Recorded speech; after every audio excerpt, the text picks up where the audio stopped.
Good evening. It's been a quieter week in the bookish community, but don't let that fool you. I'm Alexis, Briana, and this is the Bookish Report. We begin our coverage tonight with someone we couldn't let pass without acknowledgement. Dolly Parton passed away Tuesday at 80 years old. Beyond her career in music, she was an actress, author, philanthropist, and so much more.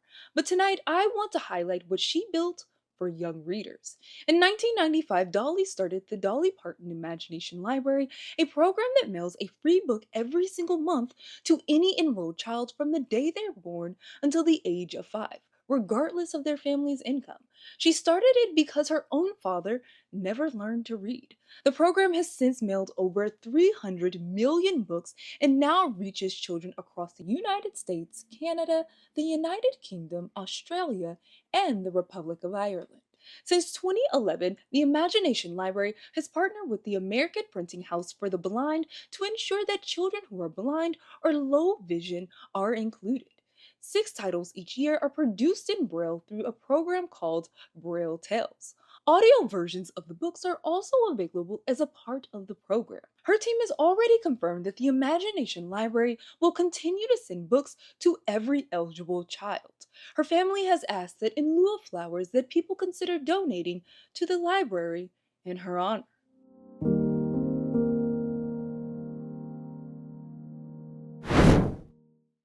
In our first story tonight, one of the most popular and controversial authors in the bookish community didn't get the cover reveal that she had planned. Ahead of the planned announcement for her wildly popular series, Sarah J. Maas wiped her Instagram feed in a standard rebrand before you give a big reveal marketing strategy. Folded into that cleanup was the removal of a post from September of 2020 that referenced Briana Taylor's death while promoting a Court of Silver Flames. The post has resurfaced repeatedly, including most recently this past March when critics noted her Call Her Daddy appearance teased a response that the actual interview didn't address. Through all of the criticism, she did not take it down. It came down quietly as a part of a marketing push. Then, hours before her official reveal, the cover art for Book 6 and Book 7 of her ACOTAR series was discovered on her own website and spread through the fandom before she could make a formal announcement. Maas ended up posting the covers herself later that day. Here's the thing. Intent and impact are not the same thing, and they also are not mutually exclusive. You can mean no harm and still cause it. What I have not found in my online research is a single statement from Maas addressing or apologizing for that 2020 post. What I have found is a lot of people arguing online about whether or not a marginalized community impacted by Briana Taylor's death should be offended by that post at all. People essentially speaking on behalf of a group that they are not a part of.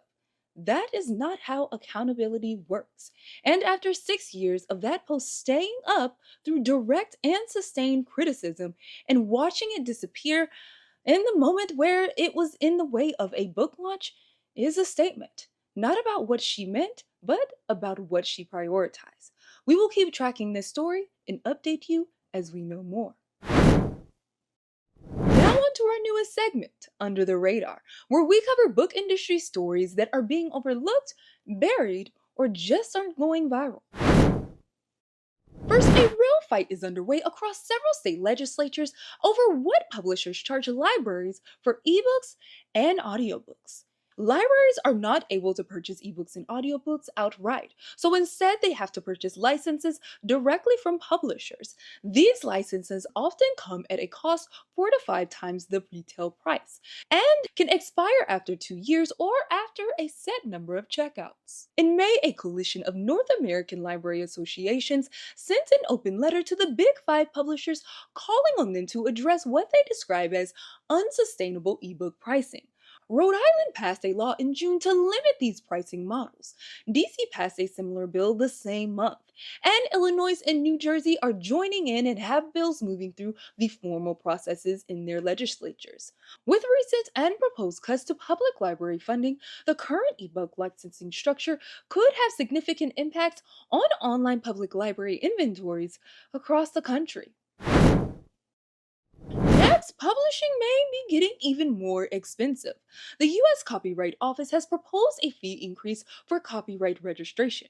If finalized, basic registration would jump from $45 to $85 for an electronic application, and from $125 to $185 for a paper application. Public comment on this proposal closed back in May and is currently waiting on a final decision. However, Congress has 120 days from the date of submission to respond to the office's proposal, with legislation disapproving it. For an indie author already shouldering the cost to publish and market their book, this fee increase will add up very quickly. That is all for Under the Radar tonight. Now on to our bookish briefs. You know before you go headlines that we don't have time to cover fully just yet, but we want to keep you briefed and in the know. In our first brief tonight, an audiobook publisher is in the hot seat. Podium Entertainment is apologizing after a promotional video for Capone, the first book in a very popular urban romance novel series by Jaquel J, mischaracterized the book extremely badly. After the bookish community raised questions about the video, it was deleted and the creator who made the video issued an apology. It took several days for Podium to respond publicly to the backlash. Their response, when it finally came, included a statement saying that the video was based on materials they provided the creator, and that the responsibility sits with us, not the creator. They committed to reworking how they source and vet content going forward. Next, a popular romance author saves 5 libraries from closing. Reid, the author of the popular Heated Rivalry series, donated $300,000 to Nova Scotia's Annapolis Valley Regional Library after learning 5 branches were set to permanently close. Her gift keeps all 5 branches open through the next fiscal year.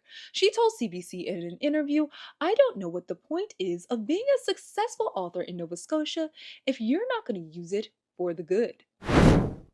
And finally, Libby made a whole lot of readers extremely happy. They announced that if your library already has a lending partnership with another library, Libby will now automatically show the partner library in the app instead of making you find and add it yourself. This update also checks the availability across all your partner libraries at once. That wraps our bookish briefs for tonight. We will keep an eye out on all of these stories as they develop. It does look like we are running out of time, so that is all for this episode of the Bookish Report. Thank you so much for joining us tonight. I'm Alexis, Briana. Stay reading and good night.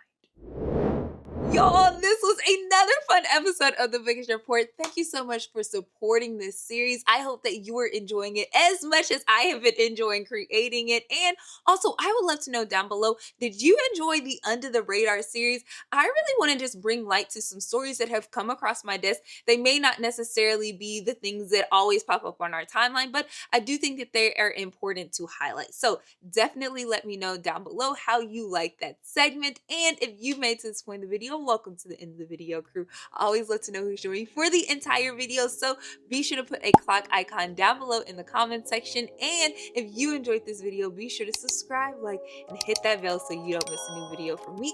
Oh, and be sure to hype this video up because it helps me out a ton. All right, y'all, until the next time, happy reading. Bye, y'all.